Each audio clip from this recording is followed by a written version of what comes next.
this is the last time you're going to eat manna.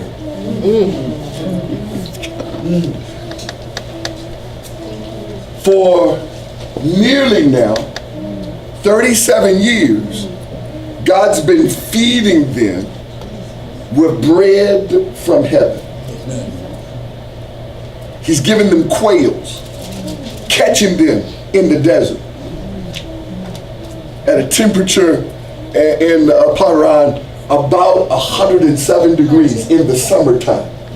He says in the preceding chapter, this is the last time you're going to need manna or bread from heaven.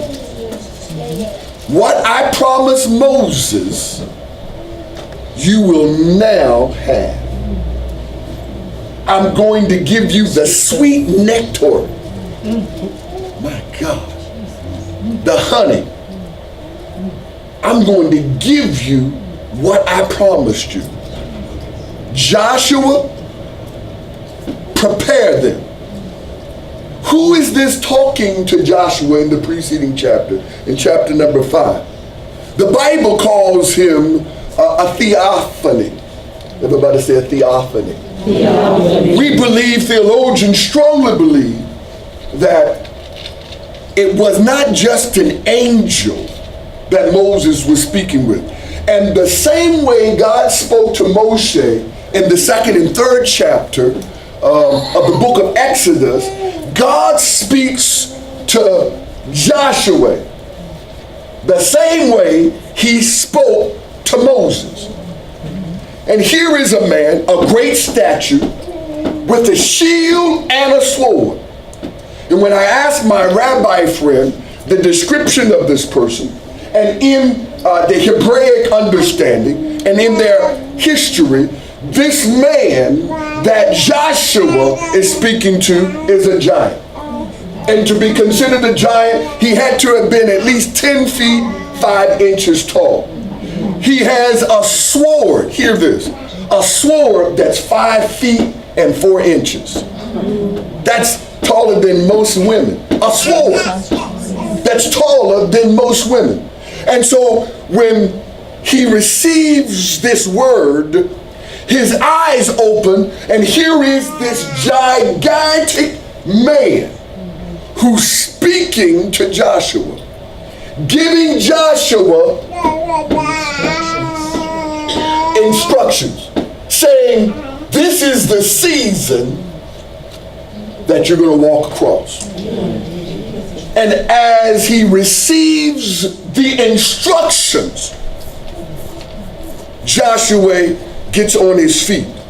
And the angel, a theophany, we believe very strongly that this was Jesus Christ himself, not Michael the archangel, but it was Jesus, come on somebody, that speaks to Joshua and say, Joshua, this is the season you're going to the promised land. It is at that very moment, the last person who came out, the adults who came out of Egypt was dead. The Bible tells us in the book of Numbers, 600,000 men died in the wilderness. That were men. And if you were to equate that to their family, in 40 years, nearly 2 million people perished in the desert. What should have taken them 3 months took them 40 years. Why did it take them 40 years? Because they were out of Egypt, but Egypt wasn't out of them. And another way to say that is, I've taken you out of the world, but you still talking worldly. You still dressing worldly.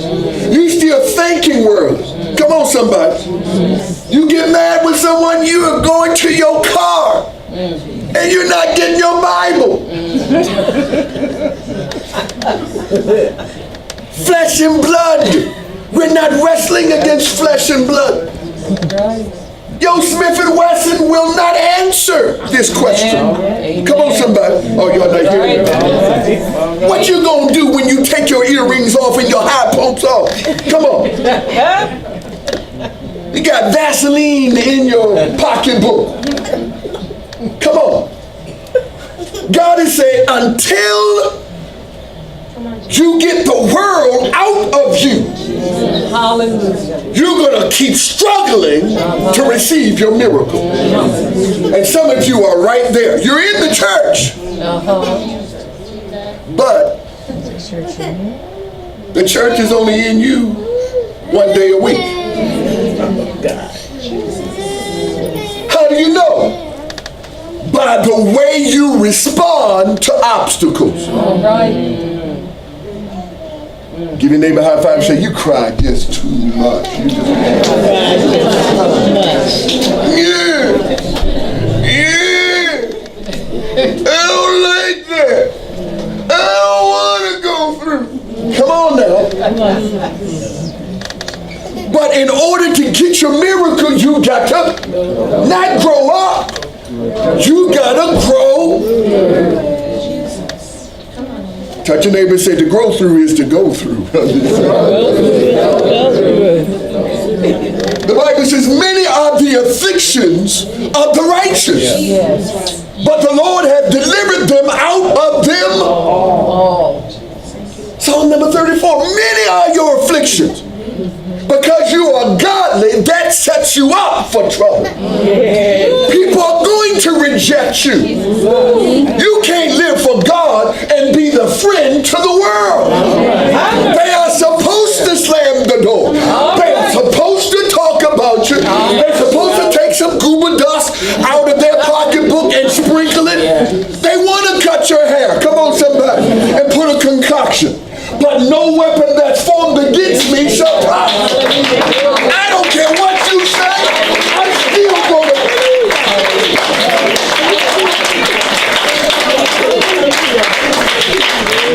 So the first struggle is, I struggle over my weaknesses. Everybody repeat that. I'm struggling over my weaknesses. Since I have a doctorate degree and 2 masters, they would say something like this at UVA. I have a propensity to circumvent the instructions and the examinations that have been given by the professor. And another word is, you melt under pressure. Wow. And so, when you are confronted an obstacle, man, is anybody mad in here other than the devil? Come on, son. The first thing that you struggle with are your own propensities, old propensities. Amen. Touch somebody, say, my old ways. I mean, come on. Touch your neighbor and say, I haven't forgotten how to cuss. No. I know how to spell it. I know how to read it. I know how to type it. I know how to put it in Facebook. Come on, somebody. Amen, somebody. I'm not so glorified that I haven't forgotten. Come on. Y'all don't know anything about that. I haven't forgotten how to soul train. I haven't forgotten how to go down the soul train line. Come on, somebody. If you think I've forgotten, you think I'm crazy. It's not that I have forgotten my weaknesses. Oh my. It is I don't have the desire.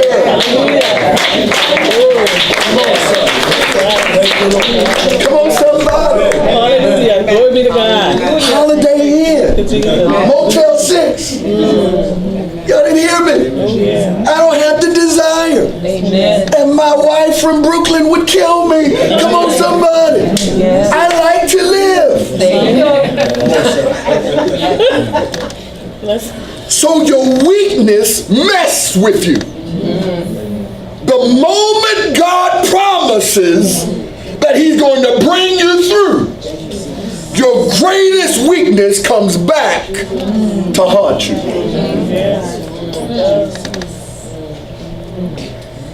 Now, if the weakness is secret, you might get by.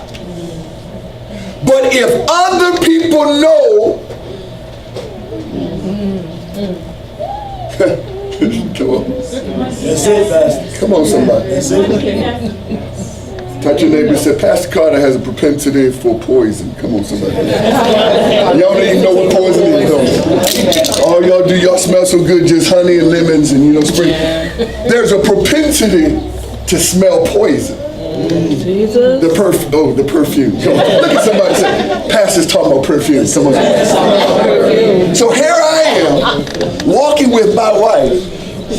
And you smell. And come on. Then all of a sudden, That's it. Eyeballs rolling. come on, sister, that's it. Come on. And you try to act like, because you're walking with your wife, and she already smelled the poison. That's right. Come on, somebody. And so I'm walking down this corridor, and this voluptuous woman comes by with some poison. I'm just being truthful. Come on, somebody. Now, don't y'all do that. Come on, somebody. Don't come, Pastor. Don't do that. So I told my wife I have a propensity. And so when the woman passed me, I'm looking this way. But my weakness says, That's it. but my wife is on that side. Come on, somebody. That's it. So I'm tired. I want to sit down. And so what the enemy wants you to do is look at your weakness. He says, look at what you are missing. Isn't it funny how the enemy messes with your mind? You got something good. Come on, somebody. Is it called Ford Tough? What is it? Dodge Tough? Ram Tough? You got somebody that's great. And the enemy is always messing with your mind that there is somebody better. That's it. Come on, sir. And he makes you go, what? Amen. He deals with your weakness. Amen. Now, how many of you are honest and say you have a struggle with some issues? Or are you Superman? Come on. We all. Can you still see? Can you still smell? Come on. Can you still taste? Absolutely. Yeah, Lord. My God. And see what the enemy doing right then. The enemy brought me, oh my God. And so if he can't keep you out of your promised land, he makes you struggle with your weaknesses.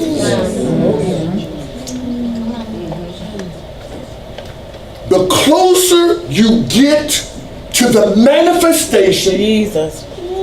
the stronger the urge of your weakness becomes. So you're lonely? Oh, come on, somebody. Yeah. Come on. Go give me a pillow, brother. Come on. So look at somebody and say, so you're lonely, you're lonely. Lord, I'm lonely. And how many of you know when you're lonely, a dog won't do? That's it. That's it. Who came up with the lie that a dog is man's best friend? They don't know Maurice. Come on, somebody. I don't share my bed with my dog. Come on, somebody. Right. Not like that. Come on, somebody. Right. And so you're hugging your pillow. Okay.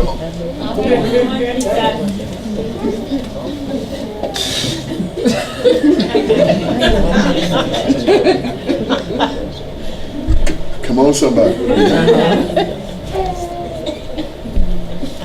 And the enemy begins to work with your, I call it image.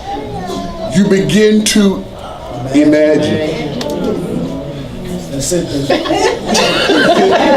Y'all laughing at me, but come on. You're doing the slow drag. With your pillow. And the enemy says, you don't have to do with your pillow anymore. Come on, son. So whatever you want, the enemy brings it right to your door. Put it on your nose. Come on. He's coming. Glory, hallelujah. He's coming. And oftentimes, the enemy tries to catch you in your weakness unaware. Touch your neighbor and say, he'll just slip up on you.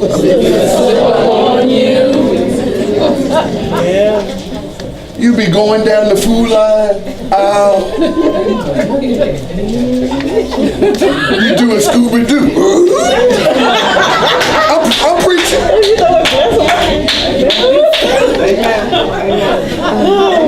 And I've been lonely. And whatever I wanted is right there. Come on, son. And the enemy will begin to say, guess what? You can have it. You can have it. Okay? Let's start with Joshua chapter number 6. And I want to start where we ended last week. I want to start at actually chapter number 6 and start at verse number 16. So I want you to turn to it.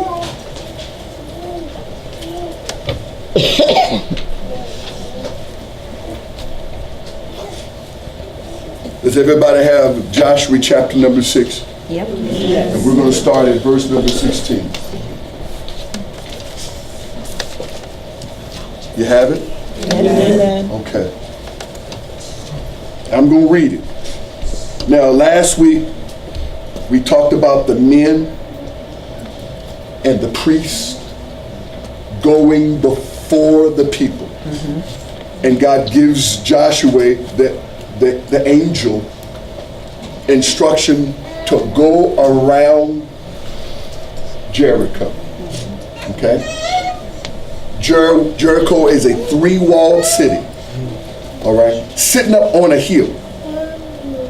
It's 7,000 feet in the air, and Jericho it's like this. Israel, they're at the valley or at the base of this cliff that's 7,000 feet, and so they have 3 fences that circle their city. And each fence is 70 feet high. So you have to climb up the hill, up a cliff, literally, get over a 70 feet wall, then climb again and climb over another 70 feet wall. And then the third wall that circles the city, I told you the circumference is about the circumference of Dearwood. So it really looks impenetrable. If you're looking up and there is a fence, then a second fence, and then a third fence in order to get in the city, it seems like it is an impossibility. And so God tells Joshua, tell the people, just march around the outer fence. Now hear this. In order to march around the fence, they got to climb a cliff first. So last week I gave you the impression the topography was like Dealwyn. It was flat. They had to climb in order to go around. God knew the propensity of Israel was when he gave them one of the things they first began to do was complain.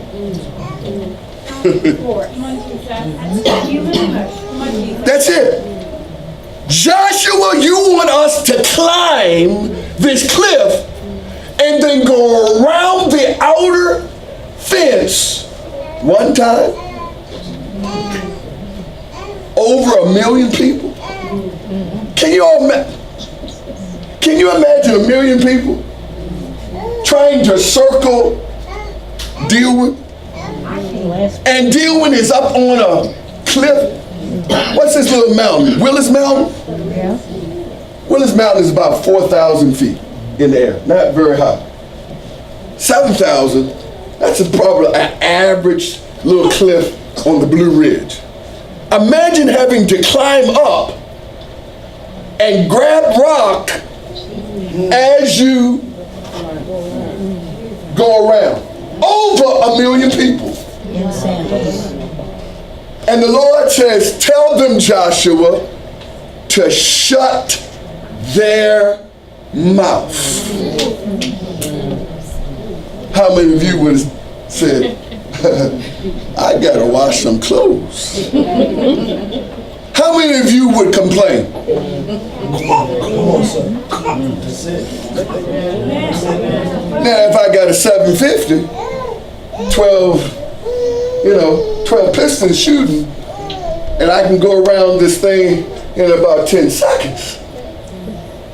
But I'm gonna get out in the desert heat and sweat my pearl. Come on. You want me to climb, all of us? To climb and go around? And God knew their propensity was to complain. So while he's taking them from here to there, he said, now I got to get this complaining out of them. That's it. He said, I got to get this murmuring out of them. Now Joshua tells them the city belongs to us. But we've got to follow God's instructions. Touch your neighbor and say, the victory belongs to you. You just have to do it God's way. And some of you, when you are given the instruction, it's like, why do I have to do that? It don't make sense. And that's the reason why you keep circling. Come on, sir. Amen. Don't you think God could have given them the victory the first day? Amen. Yeah. Amen. What's different from the first day to the seventh day? Come on, sir. He had to get some stuff out of them. Oh my, I'm preaching to you right now. Some of the things that you are going through were not to destroy you. It is to get the mess out of you. He could have killed you, but he's getting the mess.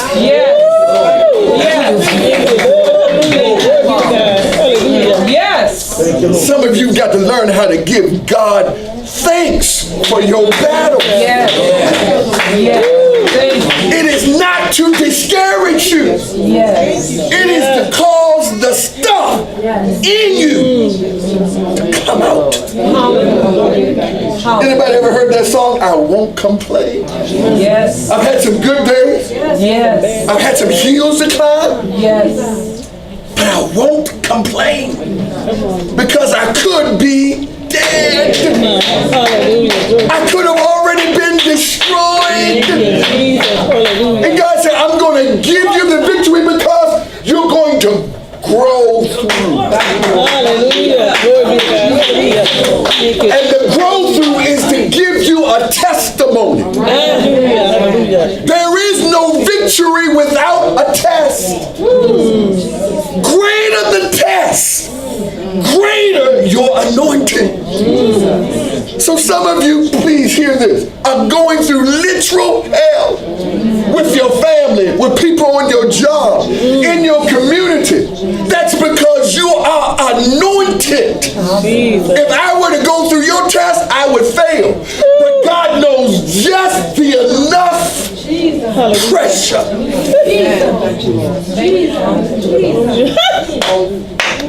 so that when you would complain, you look up high and say, hallelujah, anyhow. And some of you have grown through now. It is not that God is destroying you. It is that God is making you. He's preparing you. And now you have learned not to complain. But you've learned to, even in tears, even in pain, even in your struggle, Lord, I turn it over to you.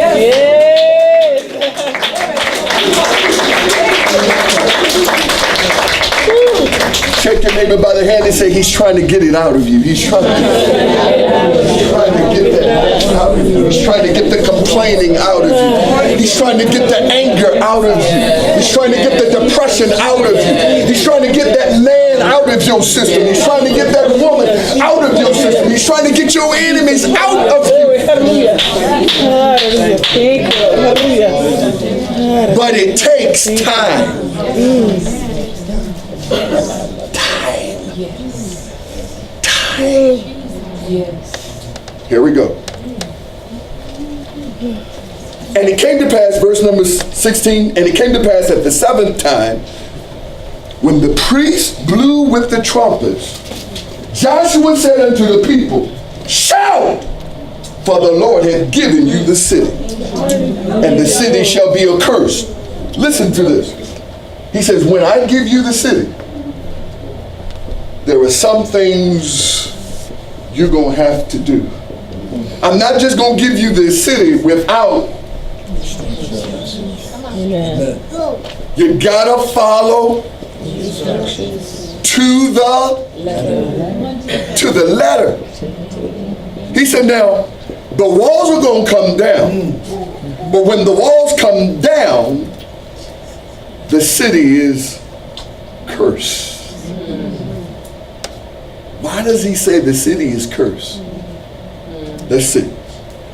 He said, and the city shall be accursed, even it and all that are therein to the Lord. Only Rahab, the harlot. Wait a minute. God gonna give us a city.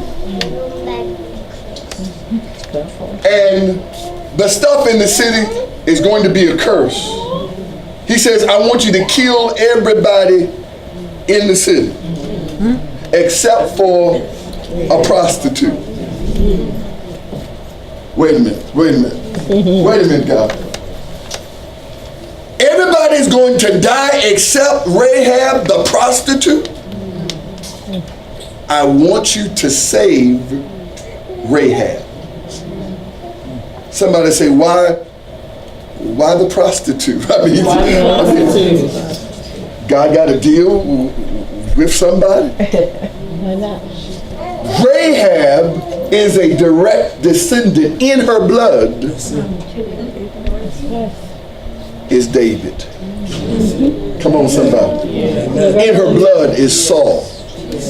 In her blood, in her DNA is Jesus Christ. Oh, y'all didn't hear that? Wow. So in Rahab's blood is the Savior of the world. And he says, I want you to kill everything but Rahab. Hold on to her. Because out of her is going to come the Savior. God can create havoc in anything and still save you. You didn't get that. I know you're looking down on this hooker, but God says that a lot of things I can do because I see something in your DNA. Come on. When everybody else is destroyed, I'm going to save you.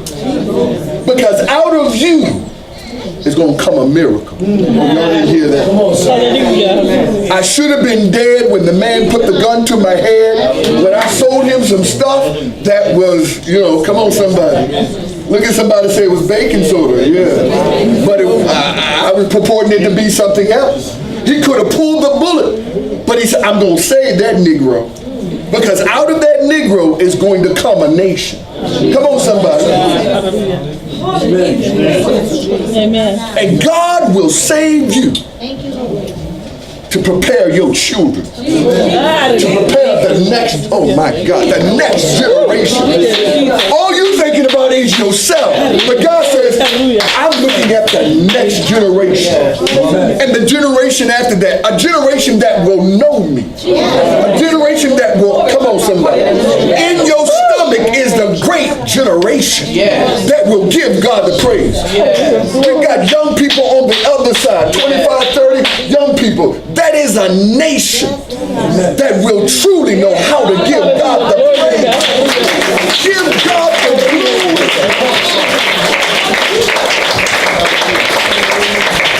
And if God has to destroy everything, he'll save you. Come on, somebody. He'll destroy the car. Oh my God. How is it that he'll kill a car and save you? He'll kill a car just to save you. What are you talking about? I'm talking about Pastor Carter. Been in so many car accidents. The car is total. And I walk away still alive. Because there's a